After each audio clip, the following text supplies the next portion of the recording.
Bonjour, deuxième épisode des 10 pouvoirs insoupçonnés des oléagineux et des graines. Alors passons maintenant aux noisettes et le cholestérol. Les noisettes sont antioxydantes et combattent le cholestérol. La consommation de noisettes accroît la capacité antioxydante du corps sans prise de poids. Les noisettes sont connues pour faire baisser le cholestérol. Un régime enrichi en noisettes peut abaisser le cholestérol total et le LDL, tandis que le cholestérol HDL et les triglycérides restent inchangés. La consommation de noisettes renforce la résistance au stress oxydatif et l'oxydation de l'ADN. Et l'effet est plus important avec les noisettes ayant gardé leur peau qu'avec les noisettes émondées.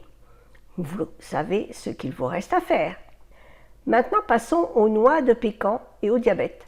Les noix de pécan contiennent 2 fois moins de protéines que les amandes, les pistaches et les noix de cajou.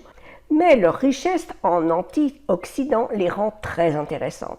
Une alimentation contenant des noix de pécan fait baisser la glycémie, l'insuline, la résistance à l'insuline, le cholestérol, les triglycérides et la pression artérielle chez les personnes saines par rapport à des personnes à l'alimentation comparable mais sans noix. Enfin, les noix de pécan augmentent considérablement la capacité antioxydante.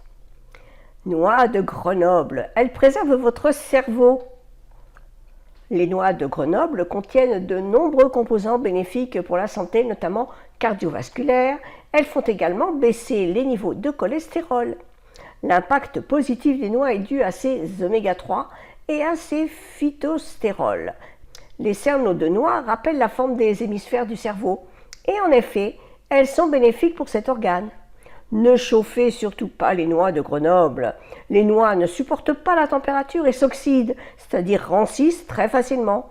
Incorporer des noix de Grenoble dans du pain ou des pâtisseries peut être sympathique au niveau du goût, mais est une très mauvaise idée pour la santé.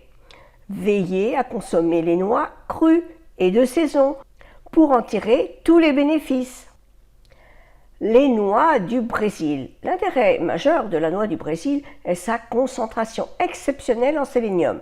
La consommation de 2 noix du Brésil par jour est aussi efficace que la prise d'un complément de 100 U de sélénium sous la forme la plus assimilable. La noix de macadamia. La noix de macadamia est le fruit à coque qui contient le plus d'acides gras monoinsaturés. L'oméga 7 est décrit comme une lipokine, une hormone contrôlant les graisses. Elle est aussi considérée comme antioxydante. Les cacahuètes.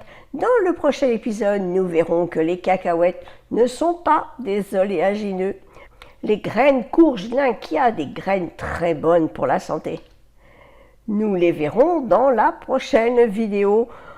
À très vite.